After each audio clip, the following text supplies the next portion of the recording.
Mesdames, Messieurs, bonsoir. Bienvenue dans ce 19h30. Donc, voici les titres. 8 mars, journée internationale de lutte pour les droits de la femme. Ça rime avec réflexion, communication diverses sur le devenir de la femme. Mais les festivités sont également au menu, histoire de joindre l'utile à l'agréable. Dans ce journal, nous irons à la rencontre d'une dame, la cinquantaine, qui, chaque jour, à vélo, vend des produits alimentaires dans la commune de Djidia. Elle exerce cette activité depuis une trentaine d'années. Et puis, l'amicale des femmes agents de la Société béninoise d'énergie électrique a placé cette journée de la GIF 2020 sous le sceau du service à la clientèle. La rencontre a eu lieu ce samedi à l'Infosec. Opération de démolition de quelques habitations et vieilles infrastructures sur le site de construction du marché international de Glasgow. Pour cause, les travaux de construction de cet espace commercial vont bientôt démarrer.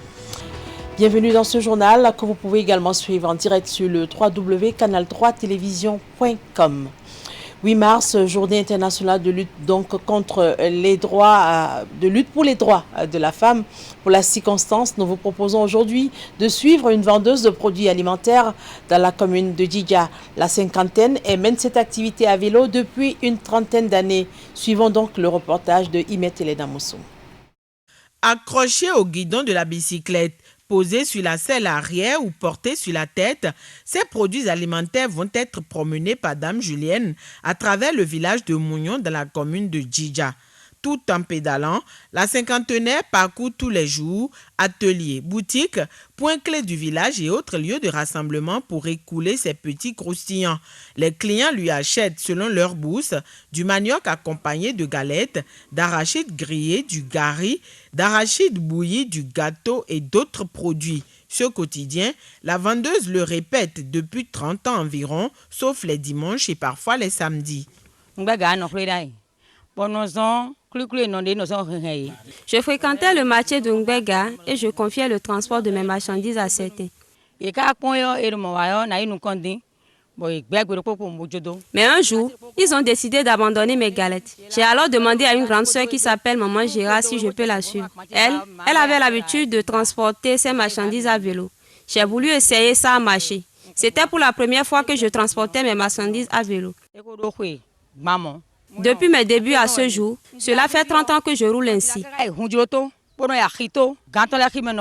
Je réside à Mouyon, à Kegon. D'ici, je promène les marchandises jusqu'au marché Hundro. Je passe par le marché à Hito. Je contourne le rond-point de Goho avant de revenir ici en passant par Sonou et autres.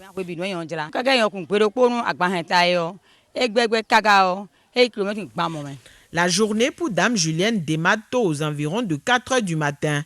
Une fois les produits apprêtés, elle va parcourir l'ensemble du village de Mougnon et même le long du tronçon Mougnon-Abomey.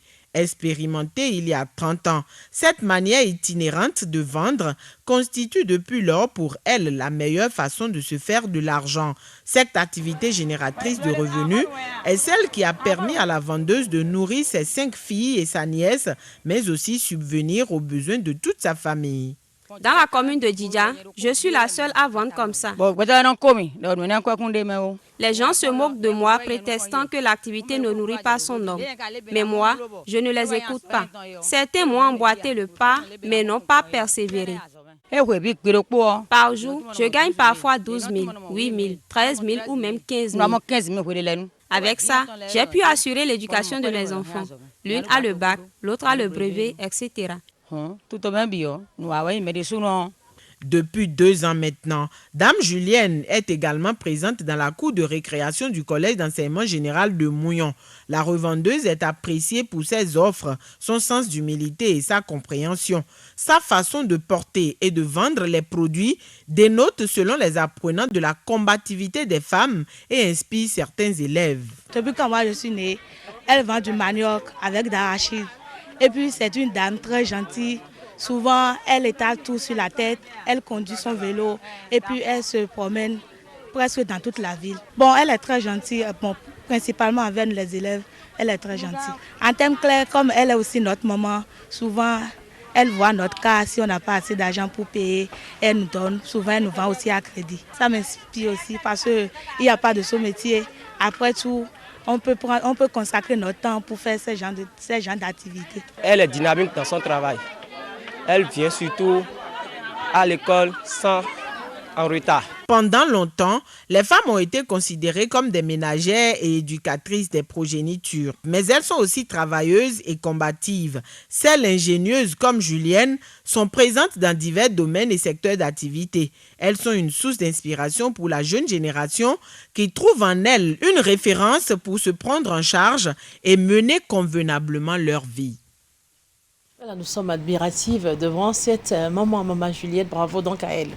L'amicale des femmes agentes de la Société béninoise d'énergie électrique a célébré la journée internationale de la femme.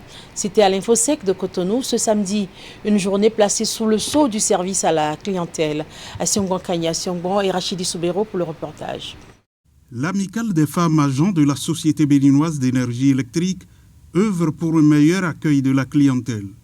Une ambition affichée à l'occasion de la Journée internationale de la femme qu'elle a célébrée le samedi 7 mars à l'Infosec de Cotonou sous le thème « Service à la clientèle, stratégie pour une meilleure gestion à l'heure des réformes ». Un comportement qui reflète l'image de la société. La femme est celle qui accueille. Elle met à l'aise. Elle doit être disponible et mettre toute personne qui entre en contact avec elle à l'aise. Et dans la vision de la SBE, satisfaire toute personne qui veut s'abonner aux produits de la SBE. Donc la femme qui est là doit pouvoir entrer dans cette vision-là. Il est question de sensibiliser toutes ces femmes-là qui sont au cœur des activités commerciales à la SBE pour une meilleure prise en charge de la clientèle. La vision du nouveau management aujourd'hui à la SBE, c'est l'orientation client. L'orientation client, c'est un management relationnel. C'est un management qui permet d'individualiser chaque client suivant ses spécificités. Et pour traduire ce comportement en acte, l'amicale a saisi l'occasion de la célébration pour entretenir ses membres sur les attitudes à tenir devant les clients. Elle est partie du fait que les exigences à l'égard de la clientèle ne sont pas toujours observées pour initier la présente formation que les responsables de la société trouvent importante. Je pense que c'est très important de permettre aux femmes de voir qu'est-ce qui se passe ailleurs, voir qu'est-ce que les autres femmes font.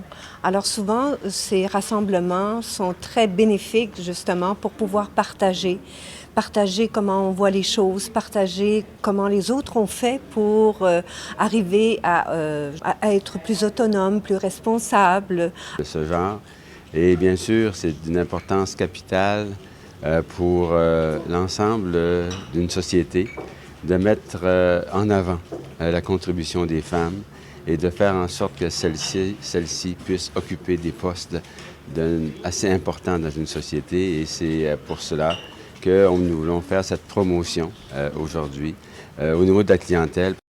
Pour les participantes à cette célébration, c'est une formation qui va leur permettre d'améliorer leurs prestations face à la clientèle. La présidente de l'amicale des femmes a trouvé ce jour pour informer, pour aider beaucoup de nos femmes sans aucune formation préalable à acquérir des connaissances pour mieux répondre à la clientèle. Satisfaire la clientèle, lui offrir un service de qualité, voilà les points essentiels sur lesquels ont porté les deux communications présentées aux participantes. La première a fait le diagnostic de la gestion clientèle à la SBEE et la seconde a porté sur la satisfaction de la clientèle. Voilà, célébration toujours de la Journée internationale de la femme. Les membres du Zonta Club de Cotonou l'ont également commémoré à leur manière. Loin d'être un moment festif pour ces dernières, elles ont mené des réflexions autour du thème Génération Égalité, les femmes unies autour de leurs droits. À travers donc des échanges bien enrichissants, elles ont donné leur contribution quant au respect des droits et devoirs de la femme en général dans la société. Le point de la célébration dans ce reportage de Teddy Goudalo, présenté par Nassis Alossé. À défaut d'une réjouissance collective dans le cadre de la célébration de la Journée internationale de la femme édition 2020, c'est autour d'un débat d'idées que se sont conviés les membres du Zonta Club International. À travers ce panel dressé pour la circonstance, elles ont échangé autour du thème Génération Égalité, les femmes unies autour de leurs droits. Un moment de partage d'expériences pour ces dernières. nous nous sommes réunis pour réfléchir autour des thèmes comme les droits de la femme, l'éducation, l'autonomisation. Et nous avons regardé un documentaire qui a été tourné au Libéria, mais que nous avons ramené dans notre contexte ici. Alors, de quoi il s'agit? Les femmes se sont réunies, 2 femmes, musulmanes et chrétiennes. Elles se sont réunies, malgré leurs différences, pour lutter pour avoir la paix dans leur pays, parce que le pays était en guerre. Et ensemble, avec une lutte pacifique, avec peu de moyens, elles étaient engagées. Elles se sont mises ensemble pour aller jusqu'au résultat qui était de renverser le pouvoir du président Charles Taylor. Mais nous, au Zonta Club du Bénin, notre combat, ce n'est pas de renverser un pouvoir, mais nous avons d'autres problèmes. Nous voulons que nos enfants aillent à l'école, surtout les filles qui sont lésées. Nous voulons que les femmes puissent connaître leurs droits et revendiquer leurs droits, veiller à ce que ces droits soient vraiment pris en compte. Au-delà du choix de ce modèle de célébration de la GIF, un autre événement mobilise l'attention des participantes. Il s'agit de la commémoration des 20 ans d'existence au Bénin du Zonta Club International, une organisation apolitique qui milite pour l'épanouissement des femmes. Et c'est justement à cette question de l'épanouissement féminin que les réflexions se sont menées pour aboutir à une séance de questions-réponses d'apport aux différentes idées avancées. Il faut reconnaître que les filles en général et les femmes sont un peu le parent pauvre de l'éducation. Dieu merci, dans notre pays, il y a très longtemps que l'État a mis en place une politique de l'éducation pour tous, toutes les filles à l'école. Nous avons connu ce slogan. Mais aujourd'hui, ce n'est pas seulement toutes les filles à l'école, c'est que toutes les filles à l'école et que les filles y restent le plus longtemps possible. Nous sommes tout le temps en train de faire du service et du plaidoyer. Donc nous refusons les grossesses en milieu scolaire. Nous l'avons fait depuis 2000 et nous continuons. Et les résultats sont en train d'être perçus. Aujourd'hui, il y a beaucoup d'associations qui nous accompagnent et qui mènent cette lutte. Et les résultats sont là. Au moins, aujourd'hui, les filles savent qu'elles doivent se battre pour finir leurs études et ne pas s'arrêter. Les membres du Zonta Club de Cotonou ne comptent pas lésiner sur leurs différents atouts pour l'atteinte des objectifs en ce qui concerne le respect des droits, en l'occurrence ceux de la femme. À cet effet, des actions sont en cours d'être concrétisées pour permettre à la gente féminine de jouir de ses droits. Le groupe Canal+ n'est pas resté en marge de la célébration de la Journée internationale de la femme. Il a surtout mis en lumière le travail d'une réalisatrice béninoise, Kismat Baguiri, auteur d'un reportage sur les femmes concasseuses au Bénin. Une œuvre qui lui a valu une sélection à la formation L'Afrique au féminin, initiée par Canal+. L'œuvre sera diffusée mardi prochain sur le bouquet Canal+. La responsable de communication du groupe nous parle de cette initiative. Afoussat Salifou Traoré est ici au micro de Narcisse Alossé et de Elvis Tonokwa. Il s'agit de Kismat Baguiri, donc très jeune béninoise que j'admire particulièrement parce qu'elle est battante, elle est volontaire et dévouée. Ça fait déjà plusieurs années que Canal+ est partenaire sur son événement, Ciné Awards 229, qui est le seul événement à date de récompense du cinéma béninois avec une fréquence régulière qu'elle a organisée parfois sur fonds propres sans coup férir chaque année depuis maintenant 3 ans. Donc Kismat a participé à l'Afrique au féminin édition 2019. Elle a reçu une formation particulière qui lui a permis de renforcer ses capacités et le résultat, vous avez pu le voir ce soir, c'est un sujet sur les concasseuses du Bénin, ces femmes qui travaillent dans les carrières pour aider leur famille à mieux vivre. Au Bénin, le concassage des pierres est traditionnellement un métier de femme. Des gestes rudes et répétitifs dans un environnement bruyant et poussiéreux. Le principal élément que nous voulions mettre en avant, c'était l'Afrique au féminin, qui est une des formations que Canal+ University offre à de jeunes Africains. L'idée, c'est de renforcer leurs capacités, comme je le disais tout à l'heure, dans la lutte pour l'égalité des opportunités et des chances pour hommes et femmes. L'arme que Canal+ a choisie c'est l'éducation et notre véhicule de prédilection, c'est l'audiovisuel. Donc nous renforçons les capacités des personnes intéressées par la condition féminine dans l'audiovisuel pour qu'ils puissent faire des reportages de qualité qui puissent être diffusés au plus grand nombre et pousser la cause féminine. Voilà, lancement ce samedi à Cotonou de la semaine de la photographie au Bénin. C'est une initiative qui vise à promouvoir la profession et à la mettre au service du développement. C'est la première édition et qui va s'étendre sur 7 jours. À la fin, les meilleurs participants qui sont des professionnels venus d'ailleurs seront primés. Tanguy Agoy, Henri Gantine. Un métier d'anonyme, si ce n'est que sa lumière instantanée. Ici aujourd'hui. Mais c'est pourtant sur cette âme-là, dérisoire a priori, que l'équipe de la semaine de la photographie au Bénin veut compter désormais pour lutter contre les grands maux de la société. Et la première bataille, celle de cette année 2020, ce sera contre les violences faites aux femmes. Thématique doublement d'actualité par ces temps d'agression physique et morale contre les femmes et les jeunes filles, et par ces moments du 8 mars consacrés aux droits de la gente.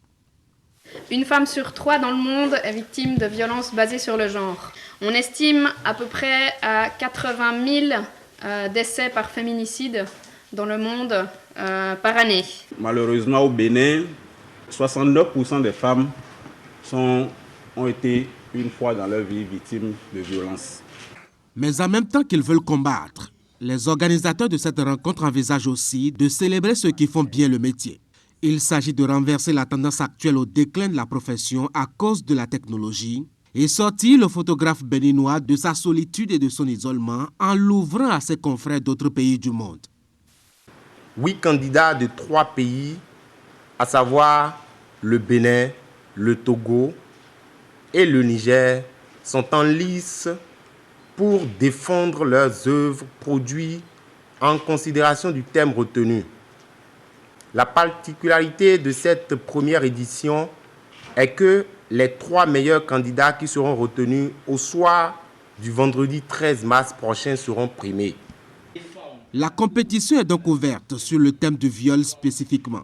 Et pour aider à éclairer les candidats, une communication sur les méfaits de ces violences faites aux femmes est présentée et détaillée. Les concurrents sont aussitôt inspirés. Nous parlons de viol ou bien violences faites aux femmes dans les milieux de travail, dans les rues et tout, mais nous ignorons carrément le côté foyer. Et on ne sait pas que c'est possible de violer sa propre femme dans son foyer. La semaine de la photographie au Bénin s'est ouverte ce samedi et se referme vendredi prochain. Elle a eu l'attention et le soutien de structures impliquées dans les politiques de réduction des violences faites aux femmes et de la santé.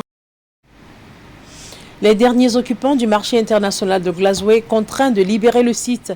Plusieurs engins lourds ont été déployés pour démolir les quelques habitations et vieilles infrastructures.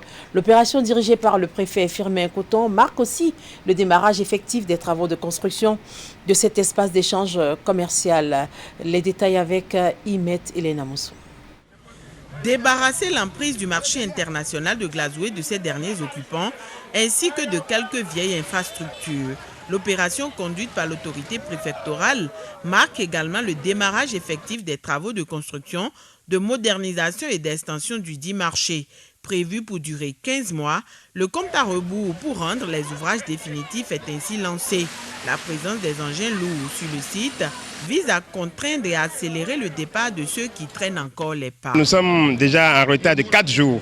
Une fois que le préfet et le maire et tout l'ensemble des autorités sont présentes, ils nous ont donné le feu vert et il n'y a plus d'arrêt. C'est un marché moderne, très moderne. Avec le président, il n'y a pas de retard, il n'y a pas question de retard. C'est de travailler à 200 à l'heure et de pouvoir finir ce marché-là à la bonne date. Et ceci dans les très bonnes conditions. Je pense qu'aujourd'hui, il est temps.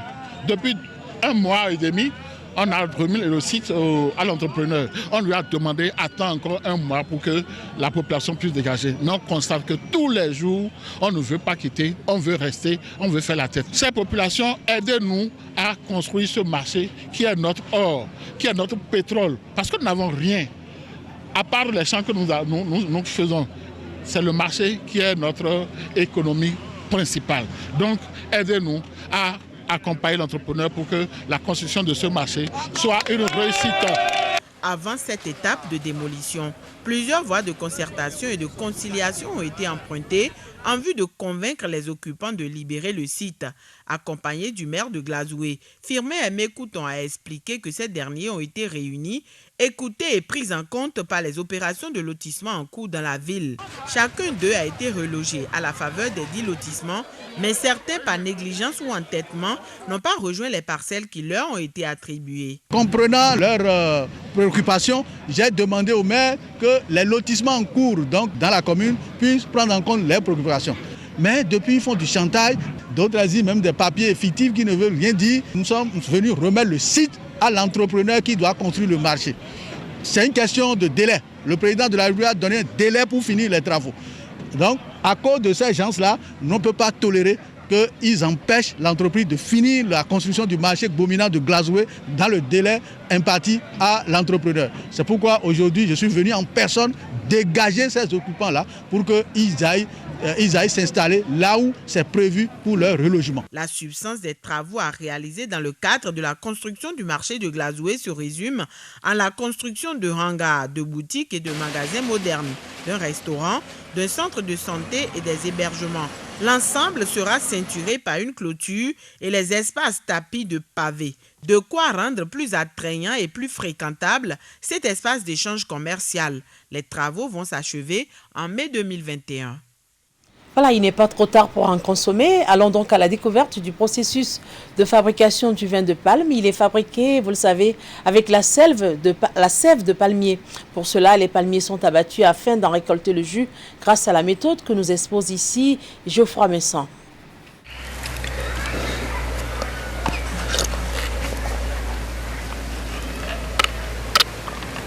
Le vin de palme, communément appelé Atan au Bénin, est la sève extraite du palmier.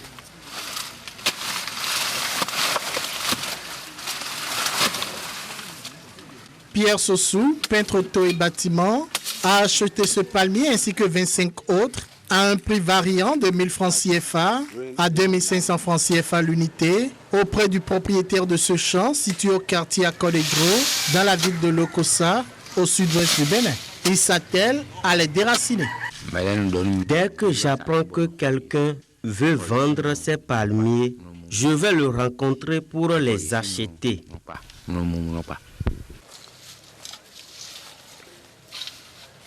Le travail est pénible.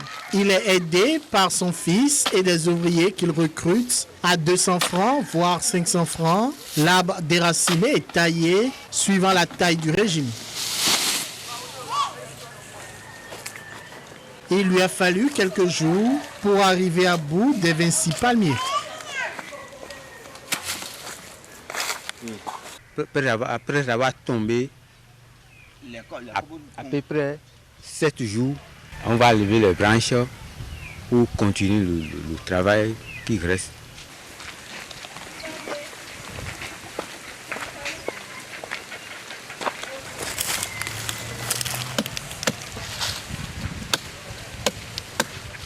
Le 7e jour, les palmiers déjà déracinés sont élagués de leurs branches afin de ne laisser que le tronc. Sur chaque tronc, Pierre Sossou creuse un trou de forme rectangulaire au fond duquel il perce un conduit de forme ronde qui traverse le tronc. Un petit tuyau est introduit dans le conduit pour faciliter l'écoulement de la sève.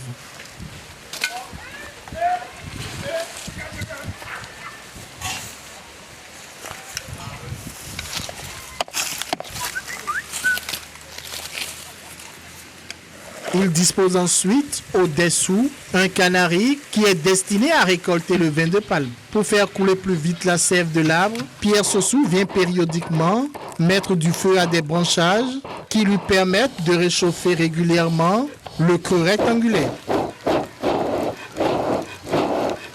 Le vin s'écoule alors, remplissant dans un premier temps le trou rectangulaire, puis traverse le petit conduit pour remplir dans un second temps les canaris de ce nectar apprécié de tous. 7 à 8 jours après l'installation du dispositif, je viens régulièrement chauffer le creux à l'aide de feux de paille. C'est un procédé naturel qui facilite l'écoulement rapide de la sève de l'arbre. Il va dormir, mais elle nous chauffe. Donc, elle nous coupe pas. Le vin de palme est une boisson alcoolisée traditionnelle dans la plupart des régions tropicales. Il est très répandu en Afrique. Les méthodes de fabrication varient.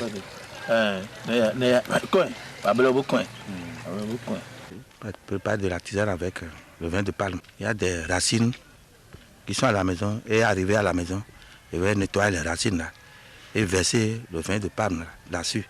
Si vous trouvez ça au bord de la voie, les gens mélangent ça avec du sucre et ça ne peut pas faire le travail. Donc pour trouver le bon vin de palme, il faut aller au champ.